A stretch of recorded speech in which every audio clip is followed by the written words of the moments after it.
Choice international 1992 में हुई थी। इस कंपनी की शुरुआत फुल सर्विस ब्रोकिंग फर्म है, ब्रोकिंग तो है ही, साथ ही एमएसएमईज को लोन देने का कारोबार करती है और देश भर में फिनटेक इकोसिस्टम बनाने का भी कंपनी का कारोबार है।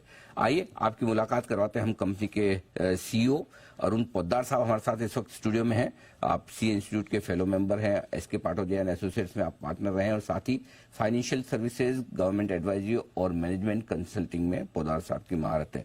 कल आए हैं बाजार बंद होने के बाद नतीजे भी, और साथ ही कंपनी ने हर एक शेयर पर एक शेयर के बोनस का भी ऐलान किया, यानी कि कंपनी ने बोनस भी दिया है और रिजल्ट्स बहुत ही जबरदस्त नजर आ रहे हैं। 220% आय बढ़कर आई है, 96 करोड़ से बढ़कर 207 करोड़ रुपए। कामकाजी मुनाफा 280% बढ़ा है, 24% से बढ़कर 66 करोड़। मार्जिन लगभग 25% थे, 32% के पार निकलते हुए दिखे और मुनाफे में 280% की बढ़त 14 करोड़ से 40 करोड़, यानी कि ऑलराउंड तगड़ी परफॉर्मेंस आती दिखी है कंपनी की इस तिमाही में और उसके ऊपर बोनस भी। पोद्दार साहब, सबसे पहले तो बहुत बहुत स्वागत है आपका, धन्यवाद समय देने के लिए, स्टूडियो में आने के लिए। बहुत ही तगड़ी तिमाही दिख रही है, मतलब इतनी सुपरलेटिव ग्रोथ, मतलब चारों फ्रंट पर रेवेन्यू, कामकाजी मुनाफा, मार्जिन, प्रॉफिट। क्या खास ट्रिगर कहां से आई है सर? सर हमारा जो टोटल रेवेन्यू Q3 में रहा वो लगभग 209 करोड़ का रेवेन्यू था, जो from 98 crore to 209 crore rupees हुआ है जी।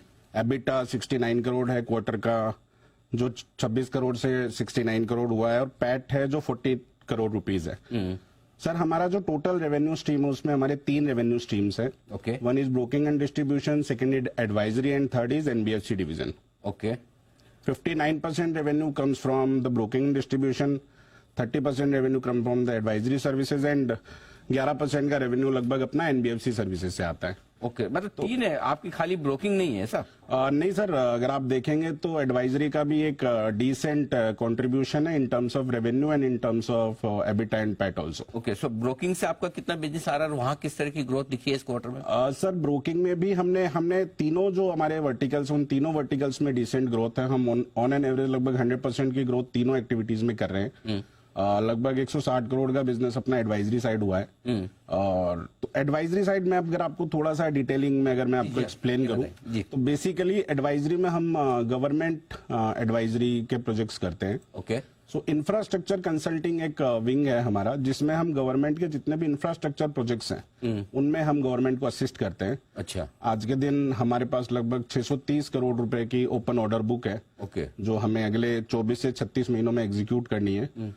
सर मैं इसमें आपको थोड़ा तो इंफ्रा प्रोजेक्ट्स में आप गवर्नमेंट को एडवाइस करते हैं? Yes sir. क्या क्या एडवाइस करते हैं? सर तो बेसिकली गवर्नमेंट को जितने भी इंफ्रास्ट्रक्चर प्रोजेक्ट करने होते हैं उसमें गवर्नमेंट को एक DPR बनाना होता है सबसे पहले। DPR क्या होता है?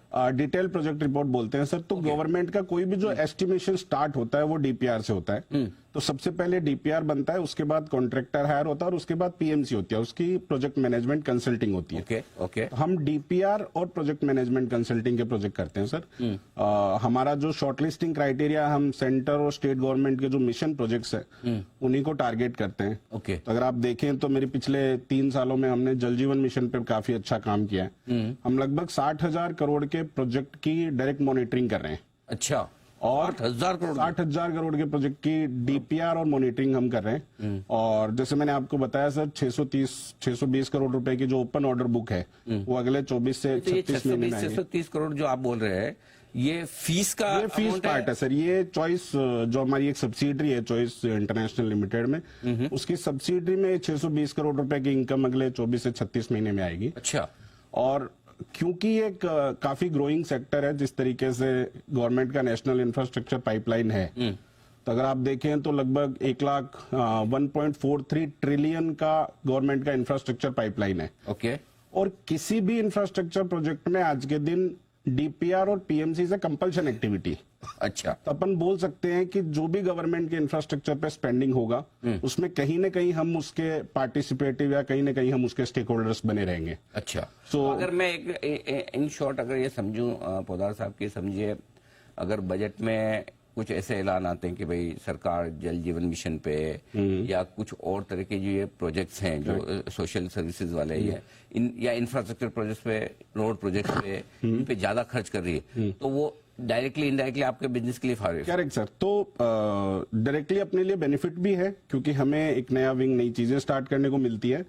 और अपार्ट फ्रॉम दैट इस पे मैं आपको एक और चीज अपडेट देना चाहूंगा कि as a consulting, infrastructure consulting market में बहुत कम लोग हैं जो इस तरीके की सर्विसेज देते हैं। और एक लेवल पे जब आप पिरामिड के ऊपर के साइड जाते हैं तो in terms of with your credentials, समझिए मैं एक इंफ्रास्ट्रक्चर कंपनी हूं, ठीक है, मैं गवर्नमेंट से ऑर्डर लेके आया हूं कि मैं ये हाईवे बनाऊंगा, ये रोड बनाऊंगा, आप उसकी मॉनिटरिंग करते हैं, उस प्रोजेक्ट की सबसे पहले डीपीआर बनाते हैं। अच्छा, वो डीपीआर बना के आप मॉनिटरिंग करके फिर आप सरकार को बोलते हैं कि भाई ये काम बराबर चल रहा नहीं चल रहा। ये सही है सर, तो जो बेसिकली जिन पैरामीटर्स, ये तो आपके ब्रोकिंग से एकदम अलग बिजनेस है। सर ये एक्टिविटी हमने 2017 में लगभग स्टार्ट करी थी। अच्छा। और 2020 में लगभग 33 करोड़ रुपए की मेरी टॉप लाइन थी एडवाइजरी सर्विसेज से। आज अगर अपन देखें तो हमने इस क्वार्टर में 60 करोड़ प्लस की रेवेन्यू बुक करी एडवाइजरी क्वार्टरली।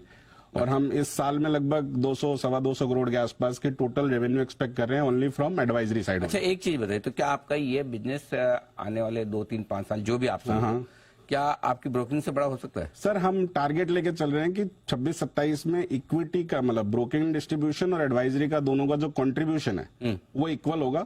हम ब्रोकिंग भी इसी स्पीड में ग्रो करेंगे। इस स्पीड में हम पिछले 3-4 सालों से करते आ रहे हैं। और इसको थोड़ा डेफिनेटली क्योंकि गवर्नमेंट का इंफ्रा टारगेट फोकस है तो वहां पे भी काफी अच्छा वर्क करेंगे सर। तो इस बिजनेस में ऐसी क्या खास बात है जो आप कर रहे हैं? आप कह रहे हैं कि हर कोई इसमें एंट्री नहीं कर सकता, उसका क्या रीजन? सर गवर्नमेंट के कुछ प्री डिफाइंड क्राइटेरियाज है, तो जो बेसिकली क्रेडेंशियल्स हम बोलते हैं, तो चॉइस ग्रुप को पिछले 7 सालों में वो क्रेडेंशियल डेवलप करने में एक समय लगा, एक टीम लगी। आज हम उस स्टेज पे जहां पे अपन जो आज अगर कोई स्टार्ट करे तो उसको डेफिनेटली 7-8 साल का पीरियड लगेगा। 7-8 साल हमारे यहाँ तक पहुंचने के लिए। अच्छा। तो इट्स ए क्रेडेंशियल फेज, तो आपको डेफिनेटली वो क्रेडेंशियल बिल्ड करने के लिए टाइम लगता है। तो अपन एक डिसेंट सेगमेंट में काफी आगे हैं और हम एक्सपेक्ट कर रहे हैं कि अपन यहाँ से और आगे अच्छी ग्रोथ करेंगे सर। ओके, तो ये बड़ी इंटरेस्टिंग चीज। अच्छा, एक आपके वापस से थोड़े ब्रोकिंग बिजनेस की तरफ आता हूँ। वहां पे मार्केट तो लाइफ हाई पे है, एंजॉय भी कर रहे हैं डेफिनेटली, इसमें कोई डाउट ही नहीं है। ये बताइए सर कहाँ से ग्रोथ आ रही है, कितनी ग्रोथ आ रही है? सर अगर मैं ब्रोकिंग डिस्ट्रीब्यूशन की बात करें तो इमीडिएट कोविड के आसपास वी हैव ऑलमोस्ट 80,000 क्लाइंट्स। आज के दिन हमारे पास लगभग 8,10,000 के आसपास क्लाइंटल बेस है। 8 लाख? यस सर, ये क्लाइंटल बेस इंक्रीज हुआ है 3 साल में 10 गुना। 3 साल में 10 गुना। और हम आगे के भी सालों में हम 3 टियर टू 6 टियर सिटीज के अच्छे कस्टमर्स को टारगेट कर रहे हैं। डेफिनेटली जिस सेगमेंट में, जैसे मैं आपको एक रिपोर्ट का डिस्कस करता हूँ, तो सेबी की अभी एक रिसेंटली रिपोर्ट आई थी। उसमें सेबी ने कहा है कि 2030 में लगभग 30 करोड़ डीमेट अकाउंट होल्डर रहेंगे। तो ये जो नया कंज्यूमर, ये जो नया कस्टमर इक्विटी मार्केट में आएगा, ये definitely 3 tier to 6 tier cities से आएगा। और हम उस कंज्यूमर को पकड़ने के लिए, उस कंज्यूमर को सर्व करने के लिए हमारा खुद का ब्रांच नेटवर्क और फ्रेंचाइजी नेटवर्क है। उस नेटवर्क के थ्रू अपन लेके आएंगे। कितनी ब्रांचेज आपकी? सर आज के दिन हमारी 110 अपनी खुद की ब्रांचेज है और लगभग 350 के आसपास अपनी खुद की फ्रेंचाइजीज है। ओके, तीसरा आपका बिजनेस जो वर्टिकल आप बता रहे थे एनबीएफसी का। हाँ सर। वहां पर किस तरह का बिजनेस? और सर एनबीएफसी में अपन एमएसएमई, अनसिक्योर्ड और सिक्योर्ड लोन करते हैं। मैक्सिमम टिकट साइज जो है वो लगभग 5 लाख रुपए की टिकट साइज है।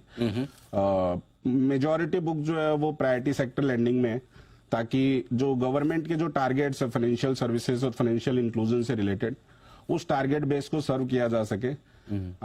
हमारी आज के दिन जो लोन बुक है वो लगभग 470 के आसपास की अपनी लोन बुक है जो अपन देते हैं। ओके। और उसमें भी वी कैन से कि अपन एक पिछले 2 साल से जब से रिटेल स्टार्ट किया है वहां पे भी अपन एक अच्छी ग्रोथ देख रहे हैं सर। ओके, क्योंकि आप ये कह रहे थे कि आप टियर 3 टियर 4 सिटीज पर ज्यादा फोकस्ड है, तो क्या वहां पर तो जाहिर सी बात है कि आपको टेक्नोलॉजी के लिहाज से भी काफी कुछ तैयारियां करनी होती होगी? सर टेक्नोलॉजी के साथ साथ, क्योंकि उस कंज्यूमर बेस को अगर आपको पकड़ना है तो आपको ह्यूमन इंटरवेंशन एक बहुत बड़ा फैक्टर है।